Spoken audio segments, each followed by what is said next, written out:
নমস্কার বন্ধুরা, cook with ডিসিস ফ্যামিলিতে সবাইকে জানাই স্বাগত। দেখতে দেখতে পুজো প্রায় শেষ। আগামীকাল বিজয়া দশমী। বিজয়া দশমী উপলক্ষে সকলেই আত্মীয় পরিজন বন্ধুবান্ধবদের মিষ্টিমুখ করিয়ে থাকেন। তাই আজ ভাবলাম একটি মিষ্টি রেসিপি আপনাদের সঙ্গে শেয়ার করে নিই। বাঙালির অত্যন্ত প্রিয় একটি মিষ্টি হলো রসগোল্লা। আজ আপনাদের সঙ্গে নরম তুলতুলে রসগোল্লা বাড়িতে কি করে বানিয়ে নেওয়া যায় সেটাই শেয়ার করে নিচ্ছি। তাহলে দেরি না করে দেখে নেওয়া যাক রেসিপিটি আমি কি করে বানিয়ে নিয়েছি। বন্ধুরা, এখানে আমরা ছানা নিয়ে নিয়েছি। ছানাটা আমরা ভালোভাবে জল ছড়িয়ে নিয়েছি, একটা বারকোশ নিয়ে নিয়েছি।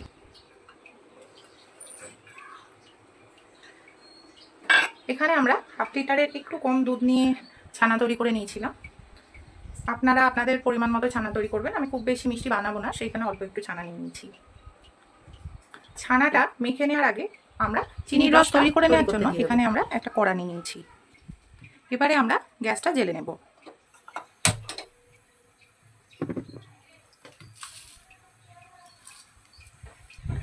কড়াটা গরম হয়ে গেছে। এবারে আমরা কড়ার মধ্যে এক বাটি মতো চিনি দিয়ে দিলাম। এবার ওই বাটিরই মাপে আমরা এখানে জল দিয়ে দিচ্ছি। এখানে আমরা এক বাটি চিনি নিয়ে নিয়েছি, তাই এখানে আমরা 5 থেকে 6 বাটি জল দিয়ে দেবো, কারণ চিনির রসটা একটু পাতলা হবে।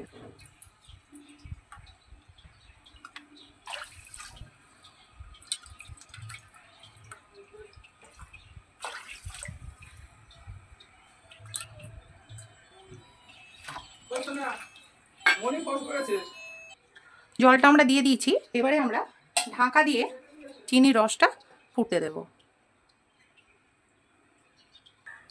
যতক্ষণে চিনির রসটা ফুটছে ততক্ষণে আমরা ছানাটা খুব ভালোভাবে মেখে নেব। ছানাটা আমরা হাতের এইখানটা দিয়ে খুব ভালোভাবে চেপে চেপে মেখে নেব।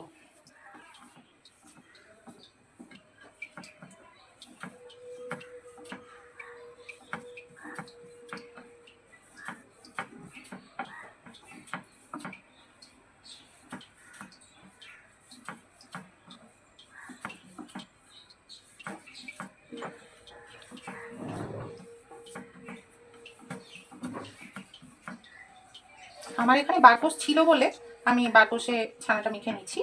আপনারা চাইলে কোনো স্টিলের বা যে কোনো থালাতে মেখে নিতে পারেন, কিন্তু ছানাটা খুব সুন্দর করে মেখে নিতে হবে, যাতে খুব মোলায়েম হয়ে যায়। ছানাটার মধ্যে কোনো রকম দানা ভাব যেন না থাকে।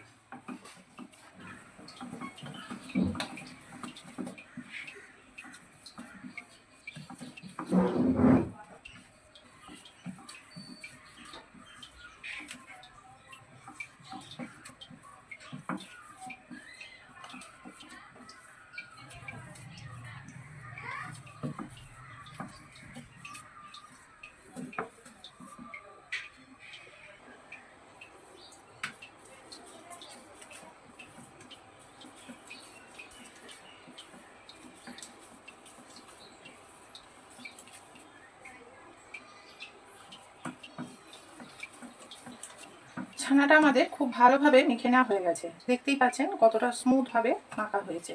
কি করে বুঝবেন যে খুব ভালোভাবে মাখা হয়েছে? দেখুন, আমি এরকম করছি, আস্তে আস্তে ছানাটা খুব সুন্দরভাবে উঠে আসছে। দেখতেই পাচ্ছেন কত সুন্দরভাবে থালা থেকে ছানাটা উঠে আসছে।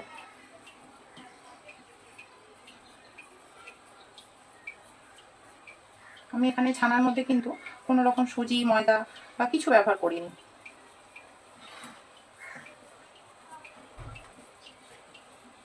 দেখতেই পেলেন কত সুন্দরভাবে ছানাটা থালা থেকে উঠে এলো।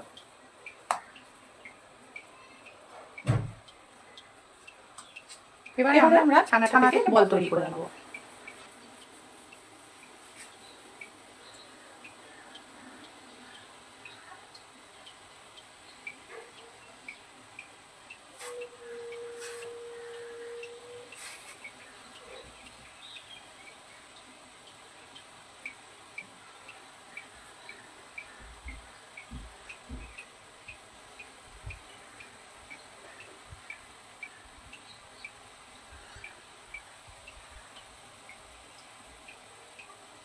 একটু সময় নিয়ে বলগুলো তৈরি করতে হবে, যাতে কোনো রকম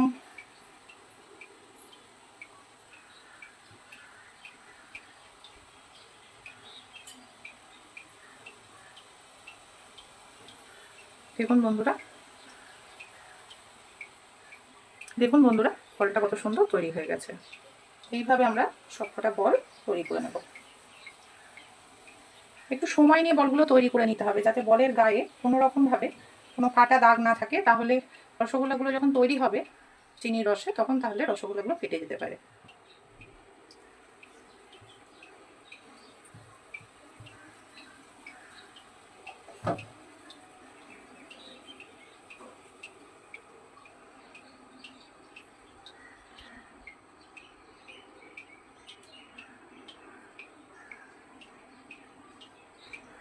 দেখুন বন্ধুরা, ছানার বলগুলো তৈরি করে নেওয়া হয়ে গেছে।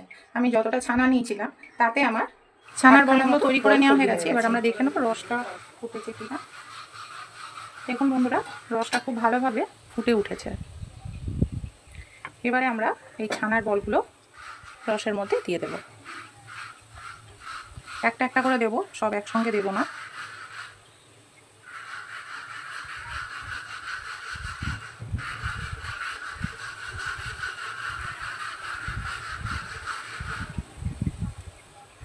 এবারে আমরা ঢাকা দিয়ে ফুটতে দেব, রসগোল্লাগুলো তৈরি হতে দেব। 15 থেকে 20 মিনিট রসটা ফুটতে দেব। 20 মিনিট হয়ে গেছে। এবারে আমরা ঢাকা সরিয়ে দেখে নেব রসগোল্লাগুলো কেমন হলো। রসগোল্লাগুলো তৈরি হয়ে গেছে। এবারে আমরা গ্যাসটা বন্ধ করে রসগোল্লাগুলো একটি পাত্রে তুলে নেব।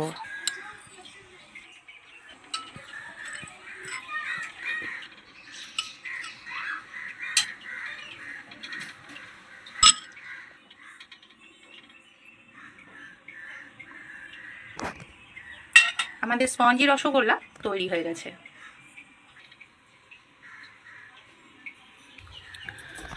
আমাদের রসগোল্লা আমরা দেখে নেব যে রসগোল্লাগুলো কতটা স্পঞ্জি হয়েছে।